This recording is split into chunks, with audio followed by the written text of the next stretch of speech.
Bonjour à tous, indignés, objecteurs de conscience et citoyens du monde.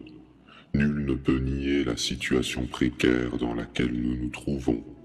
Nos sociétés capitalistes sont sur le point de s'écrouler et beaucoup cherchent un coupable. Patrons, immigrés, chômeurs, les partis politiques fondent leurs programmes sur un ennemi désigné et promettent croissance, travail et pouvoir d'achat. Comment les politiques pourraient-ils apporter une solution globale et équitable alors que leur objectif est de satisfaire des envies égoïstes croissantes de nos sociétés de consommation? Les citoyens n'ont d'autre choix que de s'indigner.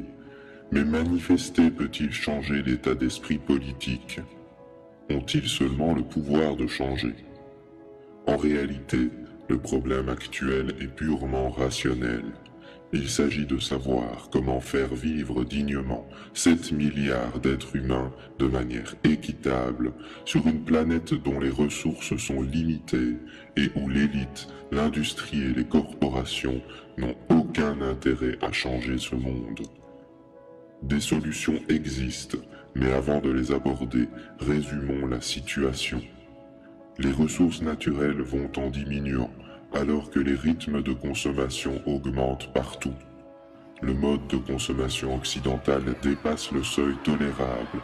Or, il est présenté comme un exemple à suivre pour les pays émergents. Cette consommation excessive crée de graves dérèglements environnementaux et sociaux. La dette astronomique des États soumet les peuples à l'austérité et au travail perpétuel. L'ère du pétrole touche à sa fin. Or, notre économie tout entière repose sur son abondance. Ces constatations ont un dénominateur commun, le principe de croissance. En effet, chaque acteur économique est soumis à l'obligation de croître indéfiniment pour survivre. Mais plus la production croît, plus les ressources se font rares. Sans pétrole, maintenir la croissance de l'Occident n'est pas possible. Pourtant, sans croissance économique, la dette n'est pas remboursable et les peuples sont soumis au travail éternel. Quant aux inégalités, la croissance économique des pays déjà riches implique l'exploitation continue des ressources du Sud. En réalité, nous avons atteint des niveaux de croissance que nos sociétés ne peuvent plus assumer. Des études démontrent qu'après un certain niveau, la croissance n'engendre plus d'effets bénéfiques sur la population. Au contraire, les externalités négatives s'accumulent et le bonheur recule. Pourquoi vouloir la croissance à tout prix si celle-ci est basée sur l'augmentation infinie de la production au détriment de l'émancipation humaine? En réalité, rien ne l'explique. Il s'agit d'une croyance, d'un choix de société babylonien basé sur le mythe de l'abondance. Dans la nature, tout a un début et tout a une fin. Quand un organisme croît, il atteint un niveau optimal et cesse sa croissance.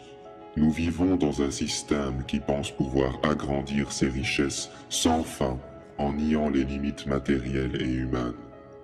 Devons-nous continuer à croître indéfiniment ou rechercher une stabilité? Nous voilà dans l'impasse, une dette impossible à combler, le mur des ressources qui approche, des politiques dont l'unique objectif est de relancer la croissance et la compétitivité. Alors, que faire? Nous ne vous dicterons pas de conduite à suivre, car votre liberté nous est fondamentale. Dans tous les cas, l'accouchement sera difficile, car il n'existe pas de solution miraculeuse. Ce que nous appelons la crise est en réalité une mutation. Notre société tente de s'adapter à de nouvelles conditions, car le système ne peut plus fonctionner comme avant. Cette transition peut prendre deux formes. Soit les peuples se libèrent des vieux schémas, soit le système capitaliste résiste et devient de plus en plus autoritaire, avec austérité, travail forcé et pauvreté. Si le monde libre veut gagner la transition, il faudra indéniablement passer par une révolution des modes de consommation. Si assez d'individus prennent conscience de leur pouvoir en modifiant leur vie, les institutions économiques devront s'adapter ou disparaître. Nous avons observé 5 principes qui mettent en échec le système. Notre manière d'envisager le monde n'est jamais neutre. L'éducation, la religion, les médias, jusqu'aux jouets de notre enfance. Nous sommes le fruit d'une accumulation d'influences.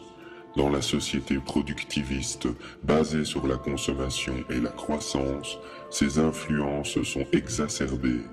De l'école au travail, jusque dans notre foyer, la société nous dicte comment être heureux, que consommer, pourquoi travailler, quelles valeurs adopter. Étourdi par les médias de masse, l'humain est déraciné, à tel point qu'il peine à donner un sens à son existence en dehors de la consommation, de la compétition et du travail. Admettre cette réalité, c'est sortir d'un long rêve éveillé, dont la conséquence est irrémédiable. Développer sa liberté d'esprit jusqu'à devenir maître de son existence. La libre pensée permet une remise en question de tout ce qui nous semblait rigide. Le système politique, le monde du travail, la finance.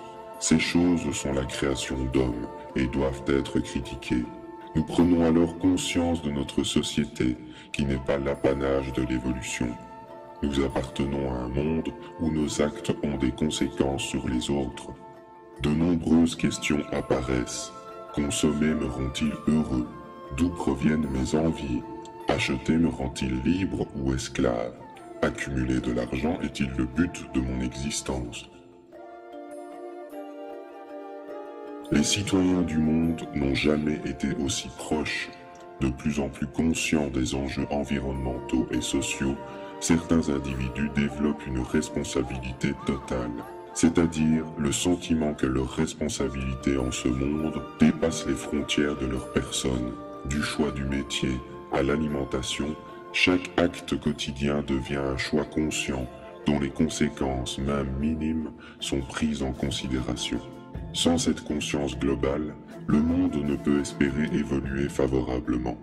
Voir le monde dans sa globalité ne signifie pas faire l'impasse de nos libertés locales ou de se soumettre à un quelconque ordre mondial aux objectifs douteux. La conscience globale et le libre examen vont faire apparaître trois types de comportements qui mettent à mal le système. Il y a dans ce monde deux types de progrès. D'abord, celui qui répond au jeu de la compétition dans le monde marchand. Chacun se bat pour créer un smartphone plus intéressant que les autres, des armes plus destructrices ou du papier WC plus résistant. Dans ce contexte, on ne parle pas de progrès, mais d'innovation, de nouveauté ou d'effet de mode. De plus, ce savoir n'est pas libre. Les compagnies se battent farouchement pour garder secret l'information. En parallèle, il y a le progrès éthique. Certains sacrifient leur temps, leur argent et leur intelligence dans une idée qui sera profitable à tous. Leur motivation n'est pas l'enrichissement personnel, mais l'émancipation du monde. Le phénomène peut s'observer dans tout type de profession. Chercheurs, instituteurs, inventeurs, fermiers ou simples citoyens vont s'efforcer de penser pour un avenir serein. Il s'agit par exemple de la permaculture, de l'open source, des objecteurs de croissance, de toute invention dont la durabilité est réelle, des chartes éthiques ou des initiatives d'information telles que celle-ci. Chacun peut agir à son propre niveau, sans entrer dans une logique prédatrice, et ceux qui ne s'en sentent pas capables peuvent soutenir les initiatives qu'ils croient justes. La gratuité, le don et le bénévolat financent le monde libre. Ces innovations éthiques sont primordiales pour construire le monde d'après. Mais ce n'est pas suffisant sans que les citoyens ne prennent part à l'action individuellement ou collectivement. C'est la dimension collective de la transition. Il s'agit concrètement d'expérimenter des projets alternatifs en marge de la société marchande. Le but, s'organiser ensemble localement pour créer des espaces imperméables à la logique financière, marketing ou industrielle. Tout type de mouvement existant comme les créatifs culturels peuvent y participer. Pour autant, cela n'implique pas de se couper du monde et devenir intolérant. Par exemple, La permaculture consiste à créer une agriculture biologique qui assure la sécurité alimentaire d'un territoire. Même en cas de choc pétrolier, la survie de tous serait garantie. Citons également les villes lentes, l'agriculture paysanne solidaire, les groupes d'achat en commun, les systèmes de troc et bien d'autres choses. Ces initiatives ne mettent pas en péril les libertés et au contraire renforcent une démocratie réelle. Cependant, cette démarche collective risque d'être combattue par le système et ses lobbies. Aussi, sa réussite dépend de l'investissement individuel de chacun. Appelée aussi frugalité choisie ou simplicité volontaire, c'est l'application individuelle de l'adage « penser global, agir local ». Il n'existe aucune règle ou obligation. Chacun est libre de concrétiser sa sobriété à son propre rythme, selon ses revenus et convictions politiques, philosophiques ou religieuses. La seule base commune est la prise de conscience de la démesure du système. D'une manière générale, c'est un désencombrement matériel, un rejet de l'hybris, un refus du mode de vie babylonien. Chaque acte quotidien devient dès lors une opportunité de lutter. Certains vont adopter une automodération profitable à tous, même si les effets ne sont pas visibles maintenant. Il s'agit par exemple de réfréner ses achats, de se libérer de la télévision, de l'automobile, de boycotter les grandes surfaces et les produits industriels, d'opter pour les produits locaux et de saison, consommer moins de viande et bien d'autres choses.